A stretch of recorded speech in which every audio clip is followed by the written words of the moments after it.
2008 оны 7 дугаар сарын 1-нд 5 хүний амнаас үрэгдэж төв талбай хаан зүүн талд гал тавьж чулуу нүүлгсэн хэрэгтээ маш олон залуус хоригдсон төгшүүрт өдрүүд үргэлжилж байхад монголчуудыг нэгтгэж айдас гунгийг нь үргээсэн нэгэн мэдээ гарснаар хэдхэн хоногийн өмнө муудаж буу шийдэмдээ тулсан монголчууд тэр өдөр төв талбайдаа цуглаж баярын нулимстай дуулж нэгдэж байсан. Өөрөөр хэлбэл Монгол улсын тамирчин жуудооч найдангийн Төвшин Баяр Бээжингийн Олимпиас анхны алтан медаль хүртсэн үйл явдал тохиолдсон. Түүнийг монголчууд найдлага алддаггүй найдангийн Төвшин Баяр гэж ярьдаг байсныг та бүхэн санаж байгаах. Гэвч одоогоос 5 жилийн өмнө буюу 2021 оны 4-р сарын 2-ны тэр нэгэн өдөрш бүх зүйл орвонгоороо эргэж Төвшин Баяр монголчуудын найдварыг нэг мөсөн алдсан хэрэг болсон. Олимпийн дивжээнд бус офисын өрөөнд өөрийн багын найз улсын начин Инх Батынхаа аминд хүрэх үйлдэл хийсэн аимшигт хэрэг юу болсон талаар час өдөр сувгийн өнөөдрийн дугаараар бүгдээрээ ярилцъя.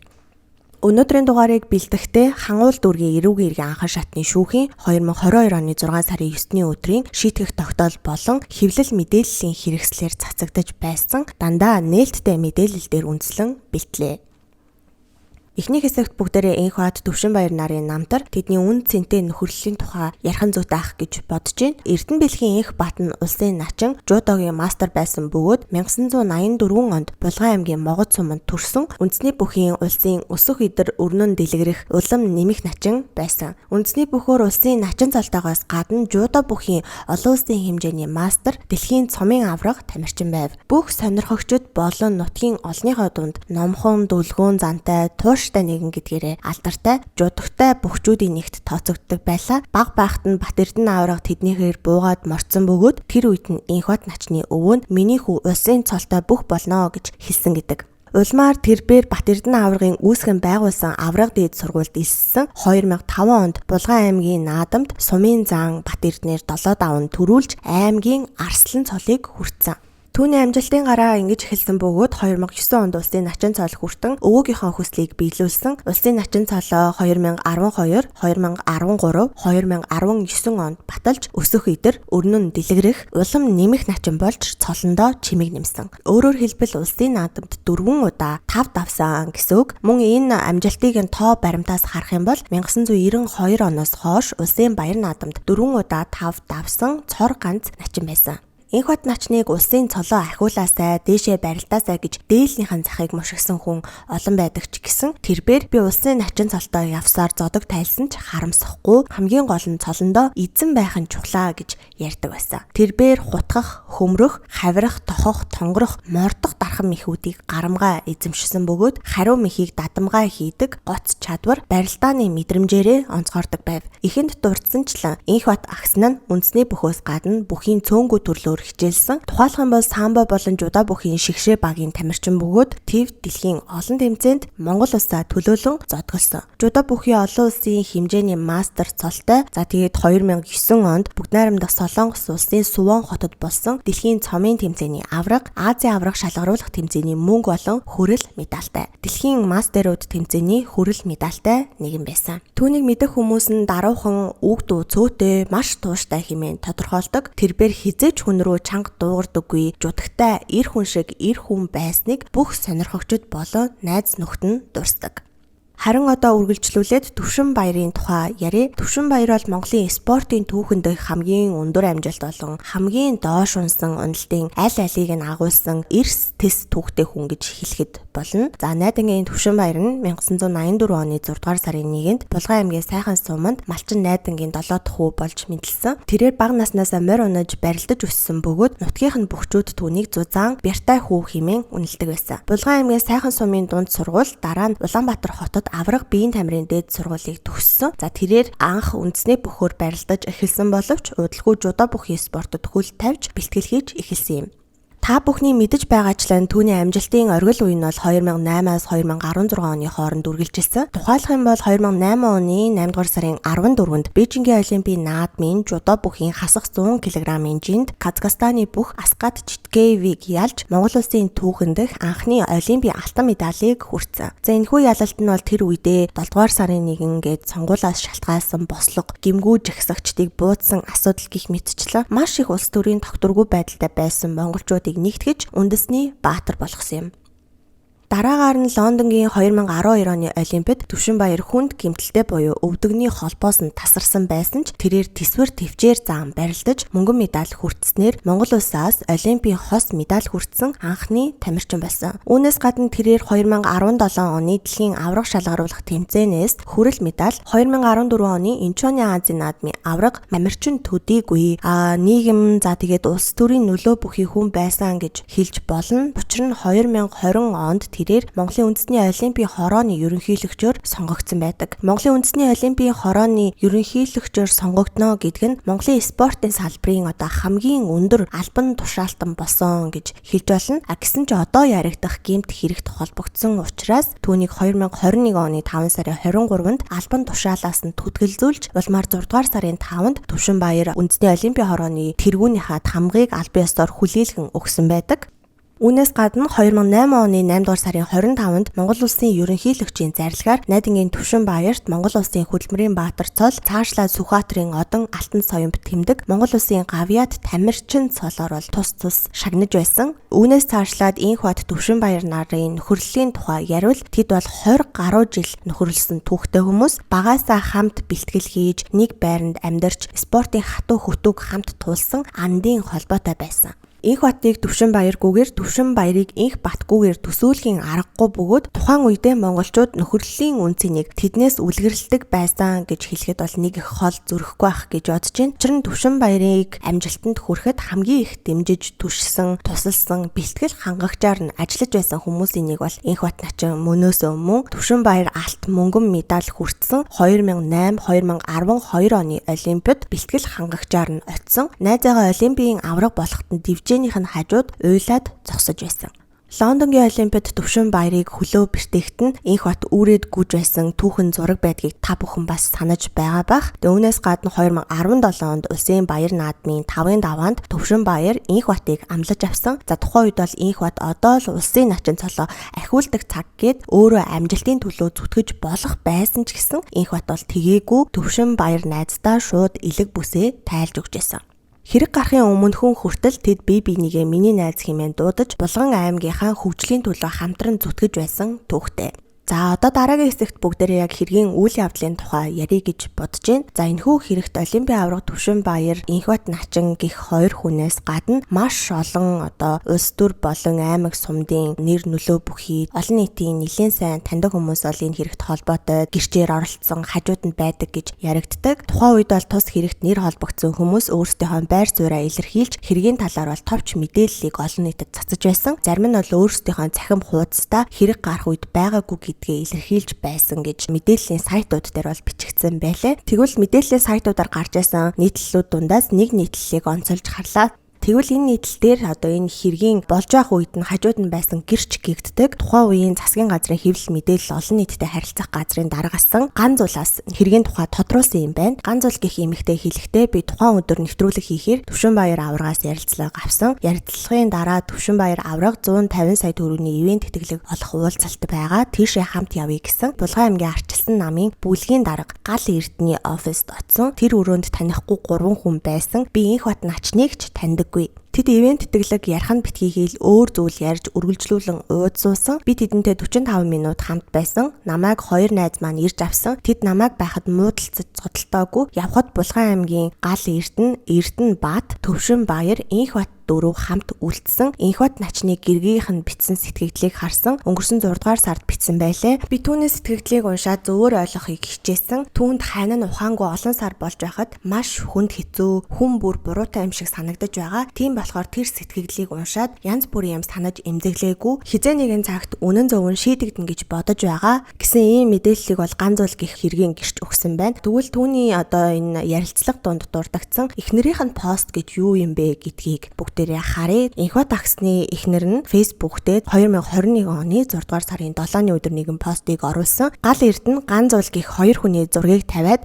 Балиар амьтад хүн чанар байгаа бол ганц удаа миний сайхан ханыг яаж ийн гэд асуух сэтгэл алгуу бүтэн цаг яаж шургаж ханыг минь муусан гэлээ айн чамд яг ямар гим хийсэн гэж гал эрдэнэ ганц зул та хоёр хэргийн газраас ханыг минь улаан цустаа хаяад явлуу яалаа арчаагүй дүр эсгэгч нар гэж бичсэн байгаа юм. За тэгвэл одоо энэ ганц зул гэх эмэгтэйгийн өгсөн нийтлэлийг бүгдээрээ уншсан юм чинь мөрдөн шалгах ажиллагааны явцад яг хуулийн байгууллагт өгсөн гэрчийн мэдүүлэгтэй бүгдээрээ танилцъя. Гэрч Т авахтай гэ мөрдөн байцаалтанд өгсөн мэдүүлэгтээ дурдахдаа Монгол улсад Олимпийн наадмыг шууд дамжуулах эрхийг 13 телевиз нийлж авсан. Үүнтэй холбогдуулан 13 телевизийн захирлууд ярилцлага өгөөд нэвтрүүлэг бэлдээд 2021 оны 4-р сарын 2-ны өдөр Төвшинбаяр аваргаас ярилцлага авахаар 15 цагт Олимпийн хорон дээр очсон боловч тэрээр 16 цагт ажил дээрээ ирсэн. Тэгээд Төвшинбаяраас ярилцлага авч дуусаад би үлдээд Төвшинбаяр аврагтай Олимпийн хороотой яаж хамтарч ажиллах вэ? Санхүү, ивент тэтгэлэг, мөнгө яаж босгох вэ гэд ярилцах явцад нарийн бичгийн дарга гэх эмэгтэйгээ дуудаад хой талын өрөөндөө виски бэлдүүлж задлуулсан. Уг вискинээсээ надад бас аягалж өгөхөөр нь би уугаагүй харин авраг Төвшинбаяр уг вискинээсээ 2 хундаг уучаад намайг нэг компани захиралтай уулзуулна хамт явъя машина араас дагаад явуулчих миний машин суучих гэхээр нь би Төвшинбаярын машинд суугаад хан уул дүүргийн 1-р хорооны нутаг дэвсгэрт байрлах Найт төвийн 9 давхрын 905 тоодод очисон. За уг газарт ороход компани захирал гэх нэг залуу ахмиг настай нэг хүн улсын начин инх батнаар виски уугаад сууж исэн. Тэд нар Төвшинбаяр аврагыг хүндлээд дээшээ суугээд вискинээсээ хийж өгөөд ууцгаасан. Төвшинбаяр авраг бид хоёрыг очиход тэнд байсан хүмүүс архиучсан, баг зэргийн сохтуу байсан. Тухайн үед миний гар утас руу хүн залгаад байхаар Төвшинбаяр авраг миний утсыг авчихсан. Төвшинбаяр авраг миний утасны дуудлагыг аваад зээ байхгүй байна гэж хариулаад салгаад байсан. Намайг 0 орчихсон хойгуур манай жолооч ах орж ирээд миний утсыг Төвшинбаяр аврагаас авъя гэхэд өгөөгүй байсан.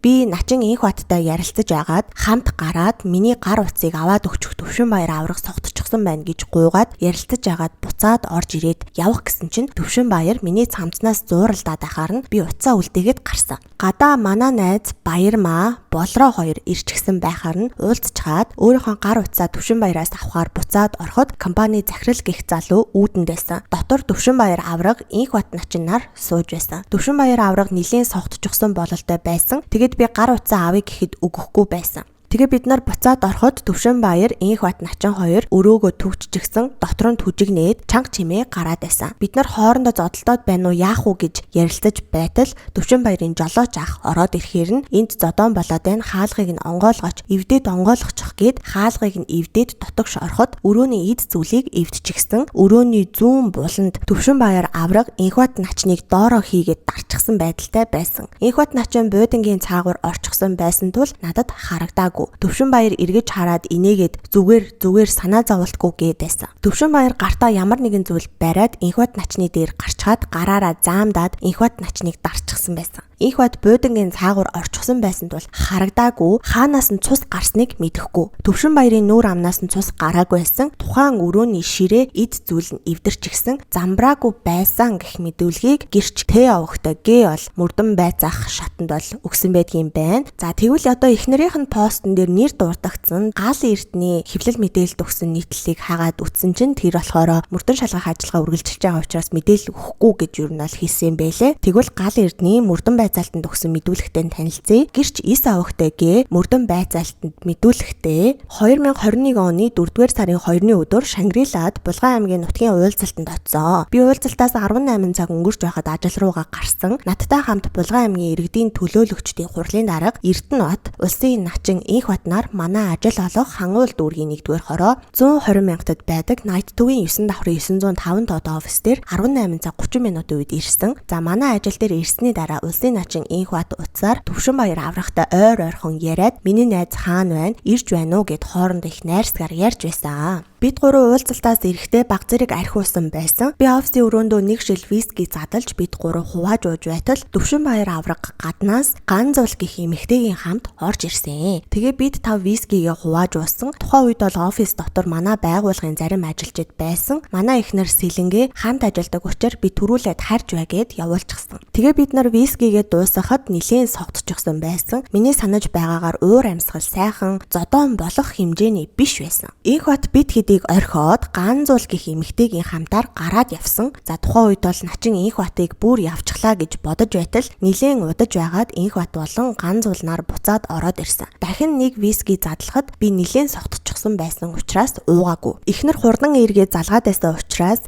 гэрлүүгээ жолооч овогтой ишээр хүргүүлсэн. За намайг явах гэж байхад Төвшинбаяр бид нарыг явцгаа гар гэд байсан. Инх Баттай ярих зүйл байгаа юм байна гэж бодоод гараад явсан. Намайг явахад Инх Бат Төвшинбаяр хоёр үлдсэн. Намайг гадагшаа гарахад Ганзуул гэх эмэгтэй нэгдүгээр давхарт таарад дээшээ гарсан. Үүнээс хойш юу болсон талаар мэдэхгүй байна гэж хэлсэн. За тэрээр мөн 4-р сарын 4-ний өдөр өгсөн мэдүүлэгтээ дурдахдаа Инх Бат начин Төвшинбаяр авраг руу миний найз хаана явж байна гэж 2-3 удаа их найрсаг ярьж байсан. Манай офисын гадна болон дотор модон хийцтэй хаалганууд нь кодоор цоожлогддог. Дотор талаас нь цоожлох бол ямар ч боломж байхгүй. Харин гаднаас нь орохдоо код хийж онгойлгодог. Би гаднаас нь цоожлох ямар ч боломж байхгүй. Тухайн өдөр ярьсан утасны жагсаалтаа би авчирч өгч болно. Манай ажил дээр миний эхнэр бас ажлаа хийгээ сууж байсан. Намайг арх битгий уу, эртгэн харъя, наадуулаа явуул гэж хэлсэн. Намайг офисын өрөөнөөс гарах үед ямар нэгэн хэрүүл маргаан болоогүй байсан гэх мэдүүлгийг бол гэрч 9 овогтой өгсөн байдг юм байна. За тэгвэл бүгдээрээ сая дээр танилцсан хоёр мэдүүлгээс улбаалаад энэ хэргийн газарт байсан нөгөө хүн буюу Булган аймгийн иргэдийн төлөөлөгчдийн хурлын дарга гих одоо энэ Эрдэнэт гих гэрчийн мэдүүлэгтэй танилцъя. За шүүхийн шийдвэр дээр болохоор П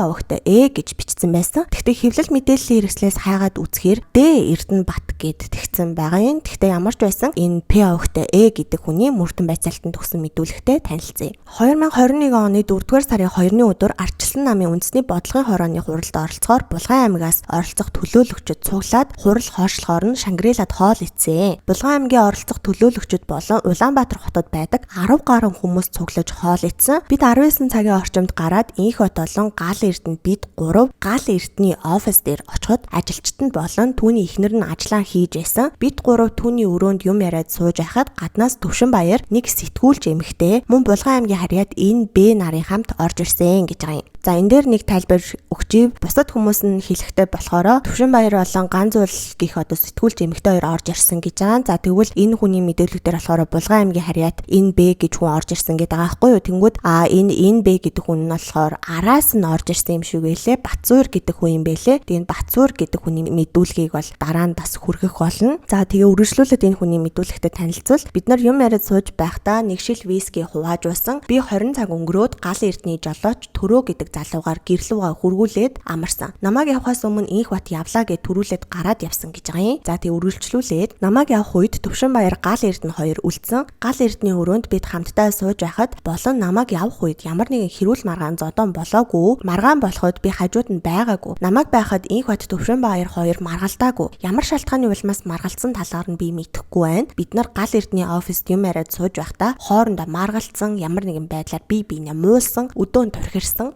хэрүүл хийсэн зүйл болоогүй. Нутгийн хөгжлийн талаар ярилцсан гэх мэдүүлгийг энэ Эрдэнэбат гэдэг хүн өгсөн юм байна. Тэгвэл Гал Эрдэнэний мэдүүлэг дээр дурддагдчихсэн би ажилтан овогтой ишээр гэрлүүгээ хургүүлсэн гэж тэгжсэн да. За тэгвэл тэр овогтой ишийн мэдүүлэгтэй одоо бүгдээрээ танилцъя. Тэр ажилтан нь хэлэхдээ тухайн орой 20 цаг өнгөрч байхад Төвшинбаяр авраг Инх Бат начин болон манай захирал Гал Эрдэнээр архиугаа сууж байсан. Би мэдчихэд арын өрөөндөө ороод суусан. Би гомын итгэр сууж байтал манай захирал цаа талын өрөөнөөс гараад лифт дуудаад доошо буугаад явахаар нь би хааж гэж байгааг нь асуухад манай захирал надад Инх Бат Төвшинбаяр нар хоорондоо ярих юм байгаа гинэ. Намайг гараад яв гэсэн гэж хэлэхээр нь би доошо цуг буусан. Тэгээ захирал Гал Эрдэнэ машинд ороод унтах шинжтэй байхаар нь би гэрлүүн хүргэж өгчөөд иртэл цагдаа нар ирчихсэн. Манай офис заваан болчихсон байсан гэсэн байна. Мөн тэр үргэлжлүүлээд манай офис дээр надаас гадна Төвшинбаяр авраг Инх Бат начин болон манай захирал Гал Эрдэнээр байсан. Эрдэнэтийг гарсны дараа удаагүй захирал Гал Эрдэнэ гарч ирээд явж бай гэж байна. Явъя гэхээр би хамт лифтээр доошо буусан. Манай байгууллагад 2 сохтуу хүн үлдсэн. Би офис хариуцаж ажилдаг учраас цагдаа дуудаж гаргах санаатай цагдаа руу залгаад энд зодон болох гээд байна гэсэн дуудлагыг 20 цаг өнгөрч байхад өгсөн. Захиралтай хамт гарахад өрөөндөөсөн хүүхэн буюу одоо Ганзуулыг хэлж байгаа. Ганзуул гадаад зогсож байсан. За захирал машин цуугаад би Ганзуул гих хүүхнийг дагуулад 9 давхарт буугаад офисын хаалгаар оруулж өгөөд буцсан. Намайг офисоос төрүүлээд гаргасан. Захирал гарч ирээд намайг бас гарч бай яв гинэ. Ярих зүйл байна. Юу ч гэсэн цаг цагдаа дууд гэж хэлсэн. Миний харснаар Энх бат Төвшинбаяр хоёр хоорондоо тэврэлдээд чи яасан юм бэ найзаа гэд байсан. Намайг ажлын өрөөнөөс гарч ирэхэд захирлын өрөөний хаалга онгорхой байсан. Төвшинбаяр Энх батын бэлхүүсээр нь тэвэрчгсэн намайг гарч бай гэсэн. Би энэ байдлыг хараад цагдаа дуудъя гэж бодсон. Мөн захирал намайг цагдаа дууд гэж хэлсэн. Офисын эд зүйлийг би хариуцдаг учраас буцаад ирэхэд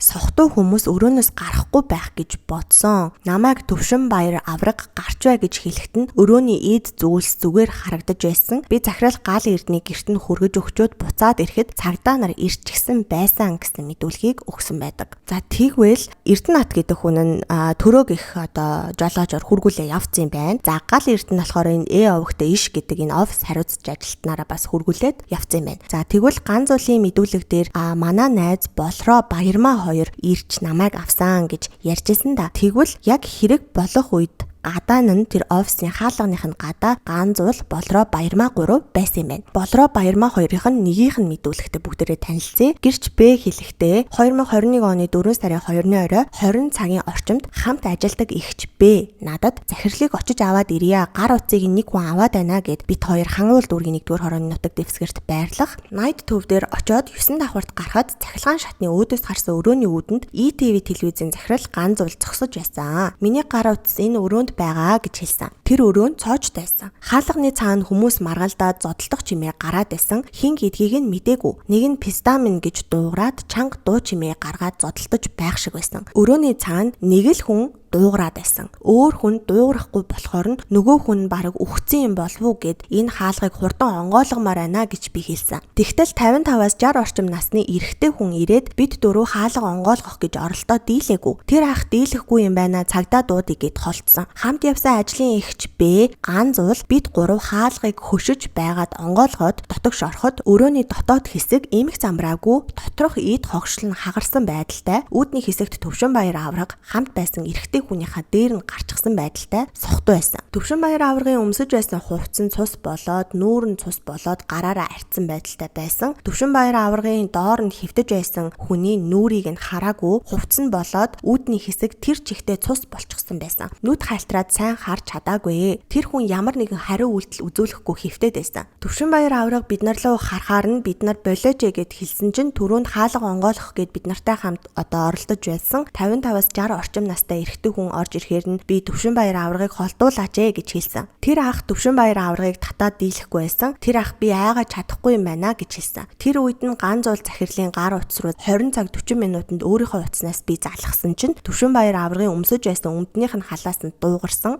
Би ганцуулын утсыг Төвшинбаярын өмдний арын халааснаас аваад коридорт гараад зогсож байхад хамт байсан ахын гар нь цус болоод би чадахгүй юм байна намайг ойртуулахгүй байна гэж хэлээд зогсож байхдаа Төвшинбаяр аврагын доод талд хөвтөж байгаа хүн зүгээр болов яана дуугарахгүй байна штэ гэж хэлсэн чинь тэр хүн ёо гэд дуугарах шиг болсон. Тэгээ бид нар яах уу гэж зогсож байгаад цахилгаан шатанд суугаад доош бууж байхдаа эрэгтэй эмэгтэй хоёр цагдаа зөрөөд дээш гарсан гэх мэдүүлгийг бол ганц зуулыг ирж авсан гэдэг тэр Баярмаа Болроо хоёрын нь. Хин гэдгийг мэдгүй ямар ч байсан Баярмаа Болроо хоёрын нь аль нэг нь өгсөн юм байна. Тэгвэл ганц зуулыг авах гэж байсан нөгөө хүн болох бас нөгөө Баярмаа Болроо хоёрын чинь нэгийнх нь үлдсэн нэгийнх нь мэдүүлэгтээ бүгдээрээ танилцъя л та. За энэ хүн болохоор хэлэхдээ тухайн орой найз ганц зуулыг авах гээд манай ажлын сэтгүүлч Б бит хоёр хамт очсон. Манай ажлын жолооч ах Honda Insight маркийн сарлунгийн машинтайгаа ганц зуулыг хүлээж байсан. Жолооч ах надад дотор хүмүүс зодлоо байх шиг байна гэж хэлсэн. Тэгэхээр би жолооч ахыг гэрлүүн явуулчихсан. Би ажлын дүүтэйгээ хамт ганц зуулыг аваад явъя гэж хэлээд дотор офисын хаягийг жолооч ахаар заалгаад 9 давхарт гартал Ханга Construction гээд офисын өрөө байсан.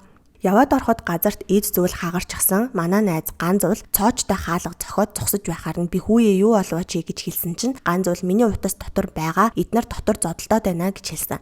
Гаднаас нь сонсоход эд зүйлс эвдрээд байгаа юм шиг амар чанга дуу шууган гараад байсан. Хаалгыг нь эвдэх гээд дийлэхгүй байсан. Гэтэл гаднаас нэг настай ах ороод ирсэн. Миний харснаар Олимпийн хорооны жолооч ах байх шиг байсан. Тэр ахтай нийлээд хаалгыг нь бараг эвдээд онгойлгосон. Тэгээд өрөөрөө шагаасан чинь Төвшинбаяр авраг нэг хүний дээр сууж байсан. Хоёулаа цус нүжтэйгээ холилчихсон. Амар болчихсон байсан. Тэгээ бид нар салгах гээд ойрцсон чинь Төвшинбаяр бүгдийг чинь алан шүү гэд орилсон. Тэгэхээр би айгаад нөгөө ахад та салгаач гэд хэлсэн чинь нөгөө ах ороод удаагүй гарч ирэхдээ гар нь цус болчихсон гараад ирсэн. Буцаж тийшээ ороогүй. Би тэгэд найз Ганзуулын гар утсыг нь олж авах гээд залхтал Төвшинбаярын халаасанд гар утсан дуурайд байсан. Хамт явсан нь дүү Б Төвшинбаярт мэддэхгүй эвтэйхэн халааснаас нь авчихсан. Тэгээ бид нар уцаа олоод авсан юм чинь гээд явах гэтэл хүн чанар зулгаагаад явж чадаагүй. Б найруулагч руу залгаад болж байгаа явдлыг хэлсэн. Б найруулагч ирэх гэж байгаа гэхээр нь бид гурав гарч явсан. Биднийг явах үед 2 цагта гаднаас зөрөөд орж байсан. Тэр өрөөнд баруун гартлын ханны харалтай Төвшинбаяр дээр нь гараад сандаалаад суучихсан. Харин доор нь нэг хүн доошоо харчихсан. Хоёулаа толгой нүрээрээ цус болчихсон байдалтай байсан. Бид нар хүүе наад хүн ч өвчгсөн юм биш үсттэй гэд орилсон. Тэгсэн чинь нэг нь амьсгалж байна гэж хэлж байсан. Хамт явсан дүү Б Ганзуул нөгөө жолооч ах бид дөрвийг хаалга эвдээд ороход дотор тэр хоёр зодтолтгой болсон. Эхлээд хаалганы цаанаас сонсоход баахан түжигнээ нажигнаан болоод байсан гэх мэдүүлгийг Ганзуулыг ирэхээр авсан Баярмаа болроо 91 нь өгсөн байна. За одоо та хитдээ энэ хаалга онгойлгосон Төвшинбаярыг одоо салгах гэдээлэхгүй байсан гих 55-аас 60 орчим настай ах гээд байгаа хүний гэрчээр өгсөн мэдүүлгийг хүргэе. За энэ хүнийг бол Батсуур гэдэг юм байна. За Батсуур гих гэрч хэлэхдээ 2021 оны 4-р сарын 2-ны өглөө Хангуул дүүргийн 17-р хорооны нутаг дэвсгэрт байх Хансвилл хотгоноос өглөө 7 цагийн орчимд цэцэрлэгт хүрээлэн очиж гүүх гээд явж байхдаа Булган аймгийн Сайхан сумыг харьяад Төвшинбаяр аврагтай тааралцсан. За ингээд мэдүүлэг нь 3 цэгтэй байгаа юм. Магадгүй энэ яригдах хэсэг нь хэрэгтэй ач холбогдолгүй хэсэг байсан болохоор хасаад оруулсан юм шиг үлээ. За тэгээд үргэлжлүүлээд 18 цаг 15 минутанд Төвшинбаяр руу залгаад ах нь машиныг чинь хаана аваачиж өгөх вэ гэж асуухад та миний ажил болох Олимпийн хороон дээр аваад ир гэхээр нь би заа гэд ажил дээр нь очсон. Төвшинбаяр замын эсрэг талд харагдаж байсан зүч нэртэй барилгын 9 давхарт машин аваад ирээрэй гэж хэлсэн. Төвшинбаяр өөрөө алхаад зам гараад явцсан. Би Төвшинбаярын машиныг унаад Жетро худалдааны төвийн урд талд байрлуулчаад зүч нэртэй барилгын хажуугийн Найт гэсэн нэртэй барилгын 9 давхарт гарахад Хангаа гэсэн нэртэй цахилгаан шатны өөдөөс гарсан өрөө рүү ороход Булган аймгийн иргэдийн төлөөлөгчдийн дарга Эрдэнэбат, Улсын наачин Инхбат, Төвшинбаяр авраг, Гал Эрдэнэ, за тэгээд цагаан өнгийн хувцастай эмэгтэй нийт 5 хүн хоорондоо юм яриа сууж байсан. Би зүс таних хүмүүстэйгээ мэдлсэн чинь Төвшинбаяр авраг намайг суу Батсуур ахаа гэж хэлээд Гал Эрдэнэ надад виски хийж өгөхөөр нь ах нь машин барьж байгаа уухгүй гэж хэлээ ширээн дээр тавьсан. Тэгэхэд хоорондоо юм яриад чанга дуу чимээтэй байхаар нь би гараад ариун цэврийн өрөө рүү орчхоод гарч байхад Улсын наачин Инхбат надтай таарад Батсуур ахаа таны бие сайн уу гэхээр нь би дүүгийн ажил сайн уу гэж асуусан чинь Инхбат миний ажил сайн гэж хэлсэн. Би буцаад Төвшинбаяр аврагын байсан өрөөнийх нь үүдэнд сандал дээр хүлээгээд сууж байгаад гадаа гараад эргээд орж ирээд Төвшинбаяр аврагад машины түлхүүрийг нь өгье гэж бодоод буцаад очисон чинь коридорт Төвшинбаяр аврагтай таарсан чинь Гал Эрдэнэ хажууд найсан. Тэгээ Батсуур ахаа би энд ажил ихтэй байна гэхээр нь би машиныхын түлхүүрийг өгөөгүй гараа явсан. Би машинд сууж байгаа цаг харсан чинь 20 цаг болцсон байхаар нь Төвшинбаяр авраг дээр очиод явъя гэж хэлэх гэсэн чинь Гал Эрдэнэ гадаа зогсож байхаар нь би Төвшинбаяр яасан бэ? Гарч ирэх болж байна уу гэд асуусан чинь Гал Эрдэнэ бид нарыг гарч бай гэж хэлээд Инхбаттай үлдсэн гэхээр нь цахилгаан шатанд суугаад дээшээ гараад очиход өрөөний хаалган цоочтой хүн байхгүй байсан. Дотор нь ноцолдох дуу чимээ гараад байхаар нь би хаалгыг нүдээд онгойлгох шинжгүй байхаар нь би буцаад гараад Гал Эрдэнэ дээр очиод энэ дотор юу болоод байгаа юм бэ? Хоорондоо зодтолтоод байх шиг байна. Чи орохгүй юм уу гэж хэлсэн чинь Гал Эрдэнэ мэдгүй ахаа миний өрөөний тавилга будаа болж байх шиг байна гэхээр нь би нутгийн дүүрүүгээ залгаад болсон үйл явдлыг хэлээд Төвшинбаяр Инхбат хоёр хоорондоо зодтолтоод байх шиг байна гэсэн чинь нутгийн дүү би сансарт явж байна гэхээр нь чи ирэхгүй бол болохгүй юм байна гэж хэлээд буцаа тасалсан. Тэр үед цаг 20 цаг 50 минут болж байсан. Тэгээ би буцаад дээш гартал 3 эмэгтэй хаалгыг нь онгойлгох гэж чадахгүй айсан байдалтай байсан гэж. За энэ болохоор Ганзуул болон Ганзуулыг ирж авах гэж байгаа Баярмаа болроо 3 байсан. За тэгээд би хаалганы бариулыг нь хөшөөд онгойлгосон чинь Инхбат цаашаа хараад дөрвөн хөлөөлсөн байдалтай Төвшинбаяр хажуу талд нь түшсэн байдалтай цус болцсон байхаар нь би Төвшинбаярыг татсан чинь над руу харахад нүүр нь цус болсон. Толгооноос нь цус гараад нүүрлүү нь урсаж байсан. Тэгээ энэ байрны хүмүүсийг дуудаад өгөөч гэхээр нь би заа гэд Төвшинбаярыг татсан чинь гартаа ваар бариад босоод ирэхээр нь би ваарыг нь гарнаас нь салгаад цааш нь шийдсэн. Би өрөөнөөс гараад доош гүхэд нөгөө 3 эмэгтэй үлдсэн. Би гадаа гараад Гал Эрдэнэг хайхад байхгүйсэн. Би сандраад нөгөө нутгийн дүү рүүгээ залгасан чинь ирсэн байна гэсэн. Тэгээ буцаад 9 давхар руу гарахад нутгийн дүү болон шар өнгийн пальтаа өмссөн эрэгтэй хүн байсан. Одоо бодохоор Херогийн Б гэдэг залуу байсан гэж. За тэгээд энэ хүнийг ол хин гэдгийг бүгдээрээ мэдчихэж байгаа байх. За тэгээд хажууд нь эрэгтэй эмэгтэй хоёр цагдаа ирээд Төвшинбаяртай юм яриа зогсож байсан. Төвшинбаяр Батзуур ахаа энэ байрны эзнийг дуудсан уу гэж асуусан. Хажууднаас нь цагдаа та гараад энэ байрны эзнийг нь олоод ирээ гэхээр нь би доош буусан. Гал Эрдэнэбат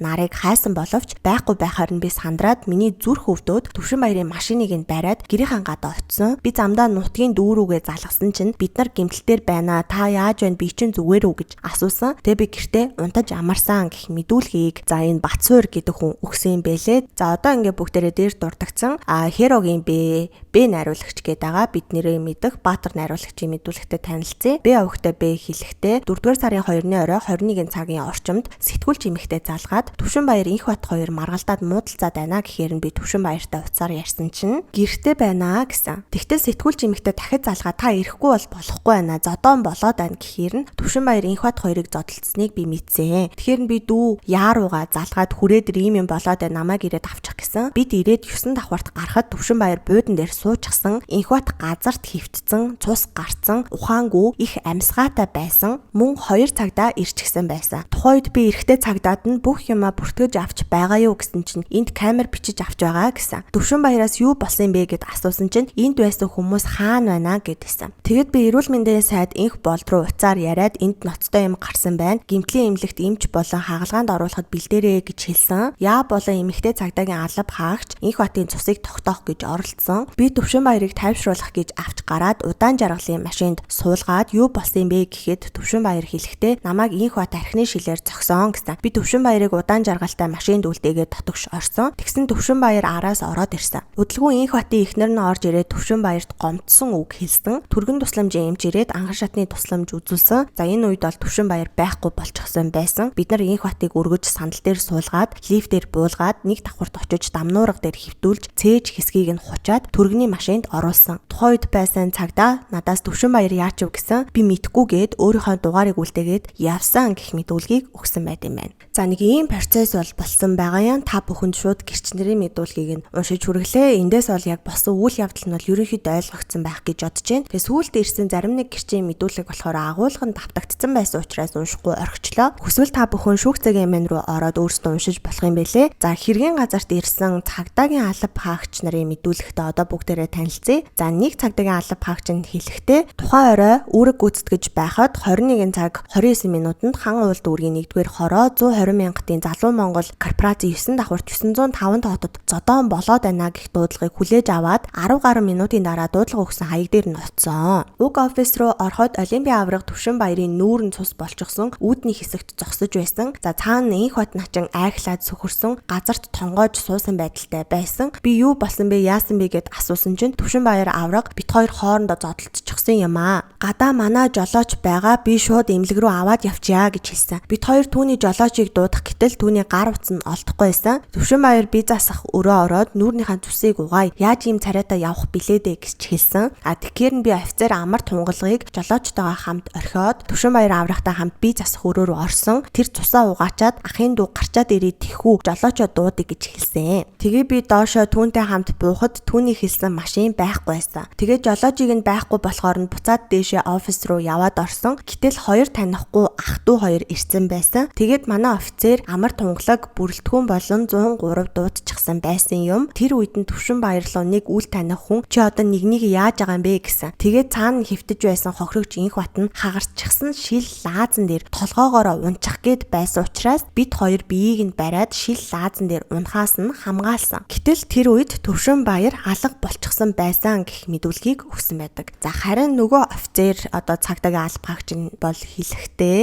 21 цаг 30 минутанд дуудлага мэдээлэл хүлээж авсан. 905 тоотыг шалгахад Олимпийн аварга Төвшинбаяр инх бат гих 2 хүн зодтолцсон байдалтай. Инх бат гих хүн шалан дээр хөвтчихсэн хөрвөөгөөд байсан. За инх батын нүүр толгойн дагц хэсгээс нь цус гарсан байдалтай. Цамц нь урагдчихсан байх шиг байсан. Төвшинбаярын нүүр болон цагаан футболкын цус болсон байдалтай. Толгой хэсэгт нь 5-6 см орчим язарсан шарахтай байсан.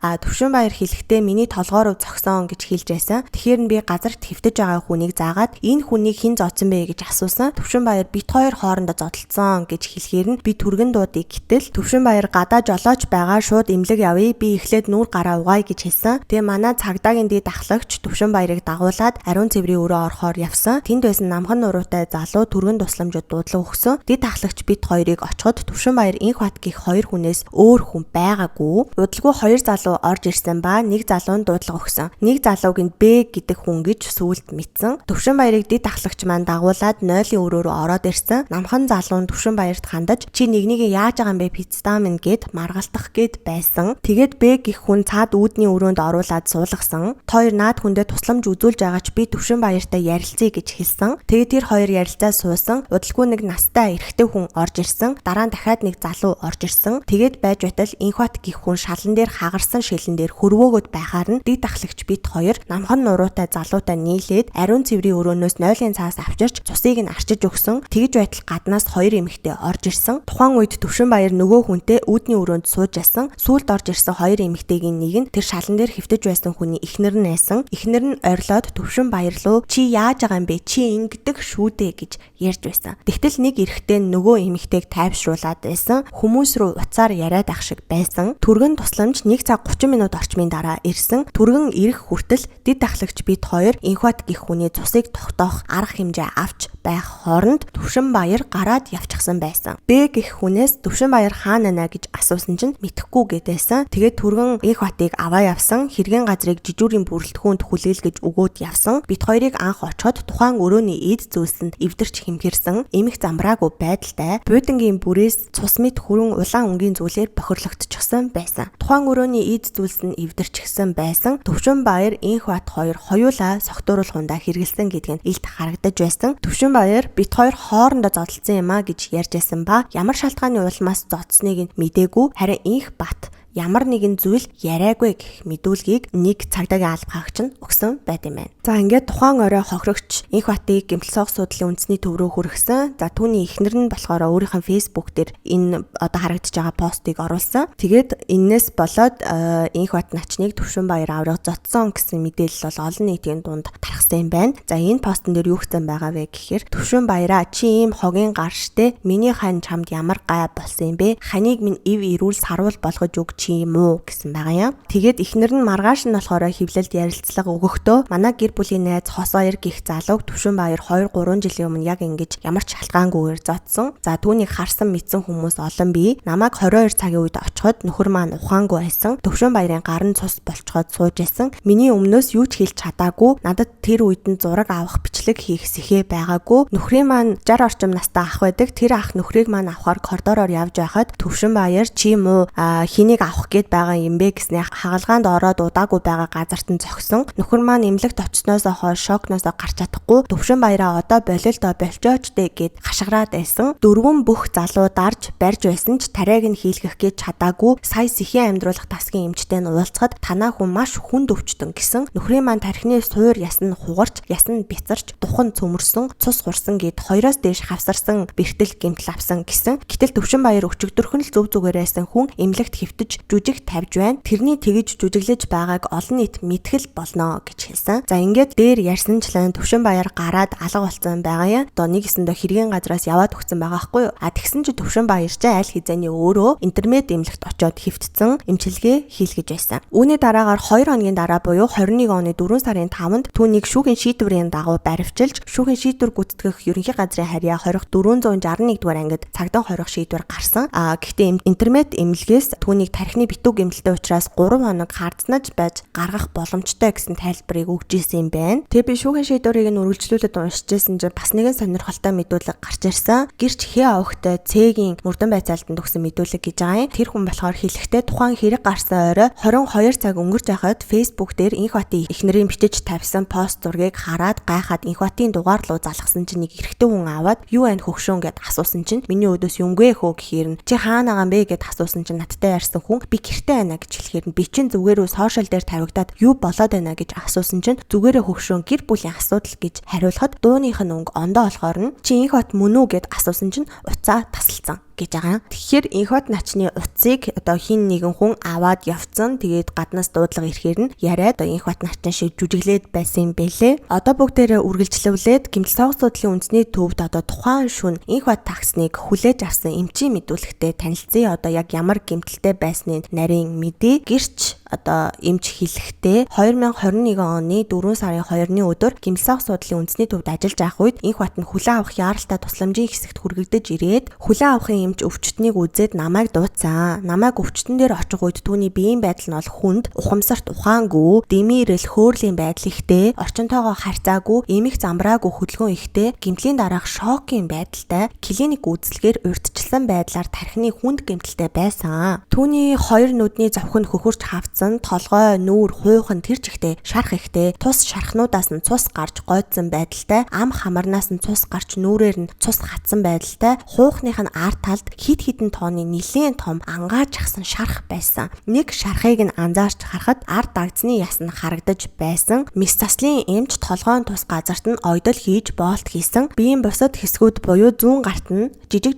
зүсэгдсэн шархнууд маш их байсан. Чих нь бас сэтэрчихсэн байсан санагдчихээн. Мөн хоёр өвдгөн нэлээд хөхөрчихсөн байсан. Өөр бусад жижиг сажиг гэмтлүүдийг нь бол яг сайн санахгүй байна. За Инхот нь бол согтууруулахундаа хэрэгэлсэн эсхийг бол мэдэхгүй. Гэхдээ амны хөндийг нь нээж үзэхэд ихүн спиртийн төрлийн зүйл бол үнэртэж байсан. Өвчтөн өөрийн үйлдэлийг хянах удирдах боломжгүй тийм чадваргүй байсан. За Инхоттой хамт нэлээд хідэн залуучууд болон эхнэр нь хамт ирсэн байсан. Миний хажууд бол янз бүрийн зүйл яриаггүй. Инхотод одоогийн байдлаар амьсгалын аппаратын тусламжтай эмийн эрчимт эмчилгээ хийгдэж байгаа. Бусад шархнуудад нь анхдагч цэвэрлэгээ хийгдэж, ойдол тавьж боолтууд хийгдсэн. Инхот нь одоогийн байдлаар амьсгалын аппараттай ухаангүй байгаа учраас мэдүүлэг өгөх боломжгүй. Түүний биеийн байдал нь бол хүнд ухаангүй, тайвшруулах хэмээн үйлчилгээтэй амьсгалын аппараттай хэвтэж байгаа гэсэн ийм мэдүүлгийг бол Инхотыг одоо хүлээн авч үзсэн эмч нь бол эхний 24 цагийн дотор бол үхсэн юм бэлээ. Тэгээ удалгүй Инхот ахсныг гэр бүл нь тухайн оныхоо 4 сарын 12-ны өдөр бүгд найрамдах Солонгос улс руу авч явсан. Ингээд Солонгос улсын Ансан эмнэлэгт, цаашлаад Хёнхи эмнэлэгт, за дараагаар нь Улаанбаатар сонгодоо эмнэлэгт тус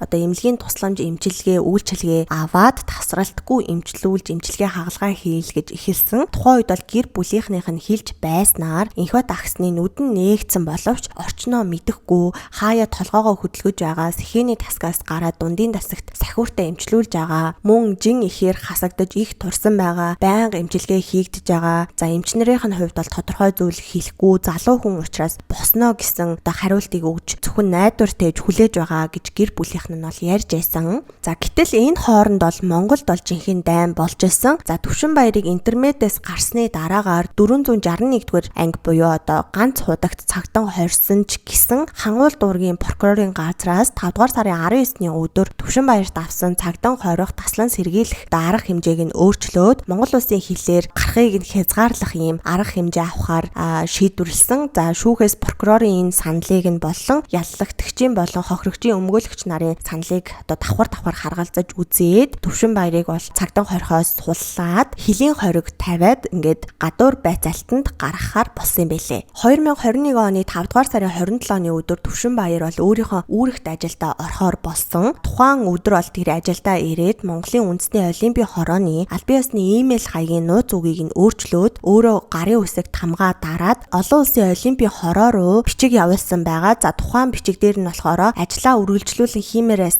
байна гэсэн утгатай ийм бичгийг явуулсан байдаг. Харин олон улсын олимпийн хорооноос болохоор Монголын үндэсний олимпийн хороонд хэрэгт холбогдсон ерөнхийлөгчдөө ёс зүйн хариуцлага хүлээлгэхгүй байгаа учраас одоо ер нь бол олон улсын олимпийн хорооны ёс зүйн хороогоор хилэлцэхэд хүрэх болсныг бол эргүүлж мэдгдсэн юм байлээ. Тухайн үед болохоор 2020 оны олимп ковидоос үүдэлтэйгээр 1 жилээр хойшилсан байсан. Тэгээ энэ Төвшинбаярын асуудал болон Монголын үндэсний олимпийн хорооны ёс зүйн хариуцлага хүлээлгэхгүй байгаа асуудлаас нь болоод Монголын баг тамирчид олимпиад одоо орохгүй байх эрсдэлтэй ер нь бол нэлийн хэцүү цаг үе болцсон байсан. Тэгээ ийм шалтгаантай байсан учраас Монголын үндэсний олимпийн хорооны гүйцэтгэх зөвлөл яаралтай хуралдаад дүрмийн дагуу гишүүдийн саналаар Төвшинбаярыг Монголын үндэсний олимпийн хорооны ерөнхийлөгчийн үүргээс нь бол төдгөлзүүлэхээр шийдвэрлсэн юм байна. Гэвч Төвшинбаяр Монголын үндэсний олимпийн хорооны тамгаа аваад цухтаацсан мэдээлэл олон нийтийн дунд таарсан. За тэгээ энэ мэдээллийг болохоор тухайн үед Монголын үндэсний олимпийн хорооноос яг баталсан хариулт өгсөн. Ерөнхийлөгчийн үүргийг төр орлон гүйцэтгэгчээр сонгогдсон Наранбаатар хэлэхдээ Төвшинбаяр Монголын үндэсний олимпийн хорооны тамгыг өгөхгүй байгаа. Хэрвээ өгөхгүй байх юм бол хууль цагдаагийн байгууллагад хандаад тус тамгыг нь хүчингүй болгуулад ойрын үед бол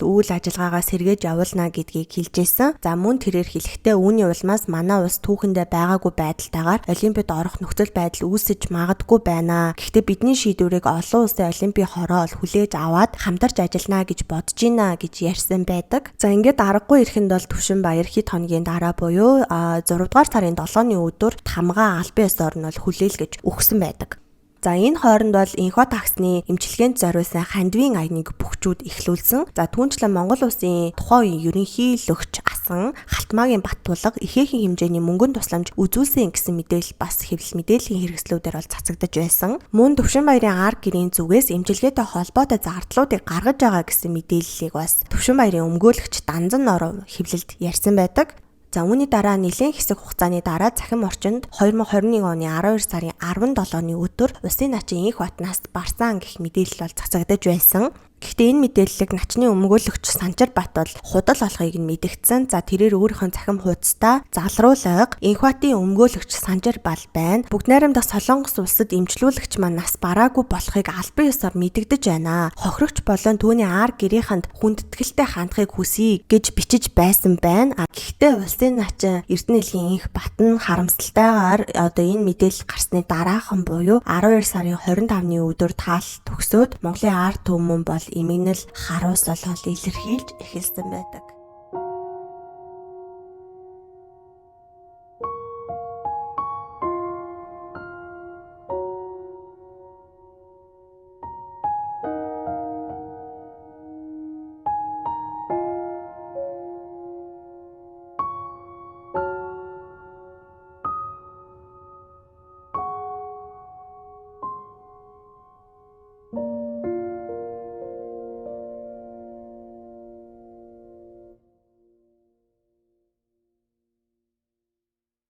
Ингээд Инхбат начныг оршуулсны дараагаар хэргийн нөхцөл байдал бол өөрчлөгдөөд найдангийн Төвшинбаярыг хүний биед санаатаагаар хүнд гэмтэл учруулсан гэмт хэрэгт яллагдагчаар татаж цагдан хоригдож шалгаж байсан бол за энэ өдрөөс эхлэн түүнийг хүний амь насыг хохироосон хэрэгт яллагдагчаар татгаар болсон. Жилийн дараа буюу 2022 оны 6 дугаар сарын 9-нд бол энэхүү хэргийн шүүх хурал бол болсон байдаг. Шүүгдэгчийн өмгөөлөгч Данзан Норвон Төвшинбаярыг тохиолдлын шинжтэй нөхцөл байдлын улмаас анхудаа гэмт хэрэг үйлдсэн хохирогчийн эмчилгээний зардлыг нь бол төлсөн бага насны 5 хүүхэдтэй ийм хувийн байдлыг нь бол харгалзаад хорих яал идэх дэглэмийг нь нээлттэй одоо хорих байгууллагад идлүүлэхээр шийдвэрлэж өгнө гэсэн саналыг бол шүүхэд гаргасан байдаг. За шүүхээс болохоор Төвшинбаярыг хүнийг санаатаа алах гэмт хэргийг хүндрүүлэх нөхцөл байдалтайгаар буюу онц харгас хэрцгийгээр үйлдсэнд гин буруутай тооцоод 16 жилийн хугацаатай хорих яалыг нээлттэй хорих байгууллагад идлүүлэхээр шийдвэрлсэн. За шүүгдэгч Төвшинбаяр нь болохоор амь хохирогчийн эмчилгээний зардал болон оршуулгын зардал, бусад зардалд нийтдээ 2 тэрбум 783 сая 502,420 төгрөгийг хохирогчийн хууль ёсны төлөөлөгч болох ихнэрт нь төлсөн болохыг шүүхийн шийдвэр дээр дурдсан байлээ. За энэ нь бол тухайн үед хэвлэлд бичигдэж байсан мэдээллүүдээс харах юм бол Монголын эрүүгийн шүүхийн түүхэнд хохирол нөхөн төлбөрийн хэмжээгээр хамгийн өндөрт тооцогдно гэж бичсэн байсан.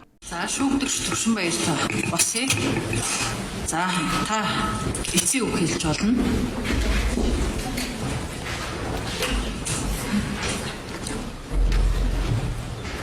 За үүн түрүүнд миний бие гин бурууга төлөй ихээр одоо би зөвшөөрж байгаа.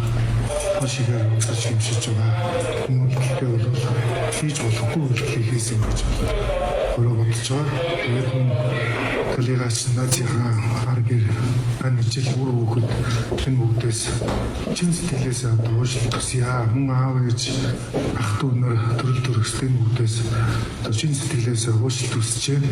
Миний найз бол одоо хамгийн миний сайн найз болсон бүгд охин наснаас л одоо хамтдаа өсөл мөрөдлөө ярьж өнөөдрийн одоо миний амжилт бүхэнд миний найз бол салшгүй холбоотой явсан.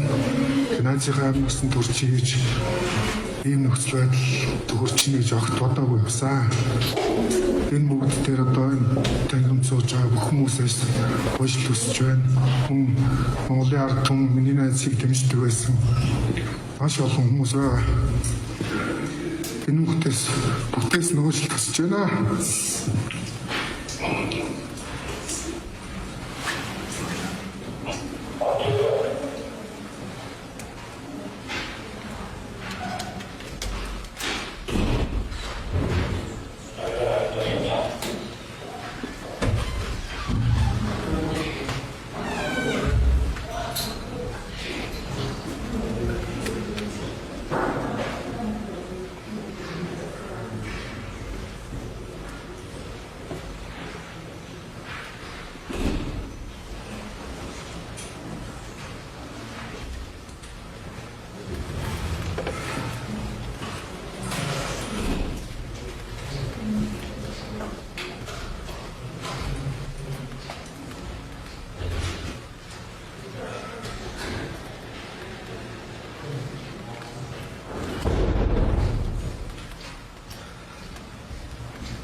Уучлаарай гэж хүч.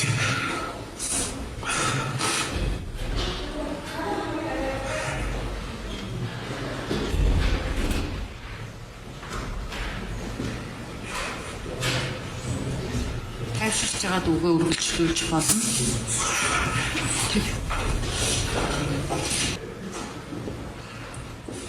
Уучлаарай даавах. Нэрхтээ маш ихээр харуулж хэмжиж байгаа. Юм буруу ойлгож байгаа. Цаашид өргөд болон гэрүүл энэ бүгд дээр бол боломжтой юм бол насан турш та би найз гэрүүлийг тусдын болохын төлөө зүтгэх болов би бас хэлье.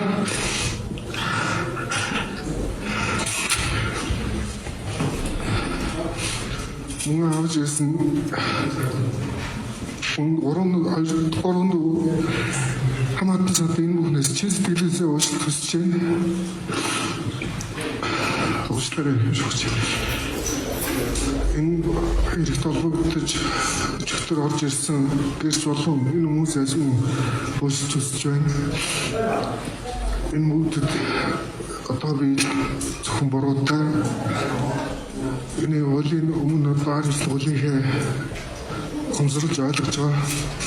Тэгэхээр хэм шүүгчээс хандаж өгөөлөгчийг нь эснийг уулын давуу шийдэж өгөөч гэж хүсэж байна. Буруу ойлгож байгаа. За тийм үүний дараагаар болохоор 2022 оны 12 сарын 12-нд ICCGM сайтад гарсан нийтлэлээс харах юм бол Төвшинбаяр нь өдгөө нээлттэй хорих ангид ял идэлж байгаа. Ингэхдээ хорих ангийн худагчнаар ажиллаж байгаа гэсэн бэлээ. Хорих ангид хүнд хөдөлмөрийн улмаас эрүүл мэнд амь нас нь хохирч болзошгүй гэх хүмүүсийг хорих ангийн худаг номын санд ажилуулдаг гэсэн мэдээлэл бас байдгийм байна.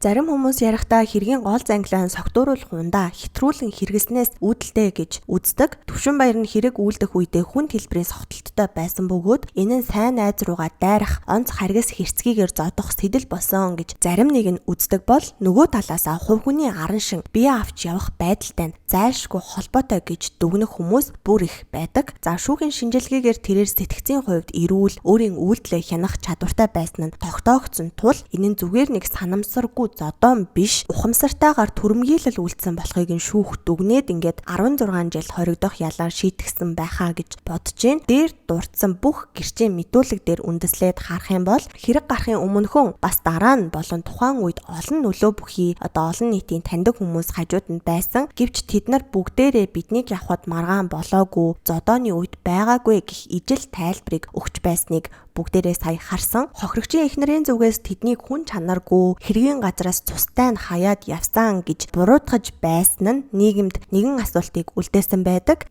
За ямар асуултыг үлдээсэн бэ гэхээр тухайн үед байсан хүмүүс гэрч нар хэргийг таслан зогсоох боломжтой байсан уу? Эсвэл хариуцлагаас зухдав уу гэдэг асуултыг нийгэмд үлдээсэн. Үүн дээр сонсогч та ямар санал бодолтой байдаг вэ? Доор бичиж үлдээгээрэй. За хэдийгээр үндэсний баатар улсын алдартай тамирчин байсан ч гэсэн хүнийг онц харгас хэрцгийгээр алсан гэмт хэрэгт нь 16 жилийн одоо ял оноосон энэ үйл явдал нь хуулийн өмнө бүгд тэгш эрэхтэй болохыг харуулж байгаа юм болов уу гэж бодож байна. Тэгээ хүүхэдээ хасаа нөхөрлөөж нэгэн цагт мөр зэрэгцэн барилдаж нэгнийхээ баяр баясгалан болж явсан хоёр найз ийм байдалтайгаар нэг нь шороонд нөгөө нь шоронд орсон үйл явдал нь нийгэмд асар том сургамж харамслыг үлдээсэн. Ихэнх монголчуудын хувьд Төвшинбаярын алдааг нь өмөөрөхгүй ч гэсэн алдрыг нь үгүйсгэхгүй байх байр суурьтай байдгийг та бүхэн сошиал орчноос бол харах боломжтой. За ингээд өнөөдрийн дугаараа энд хүрээд жаргая. Намайг анх энэ сувгаа хөтлж эхэлснээс хойш байнга яриад өгөөч гэдэг байсан хэрэгүүдийн нэг бол энэ хэрэг байлаа. Тэгээд чадан ядан ярих гэж хичээлээ. Магадгүй дуртаагүй өнгөрөөсөн деталь үлдсэн байж магадгүй гэж бодож байна. Гэхдээ интернет орчинд бол монгол хэл дээр бүх мэдээлэл нээлттэй байгаа учраас та бүхэн өөрсдөө бас уншаад судлах боломжтой. Тэгээд дугаартайгаа дуустал нь хамт байсан танд баярлалаа. Тун утгагүй дараагийн дугаараараа бүгдээрээ эргээд уулзъя. Түр баяртай.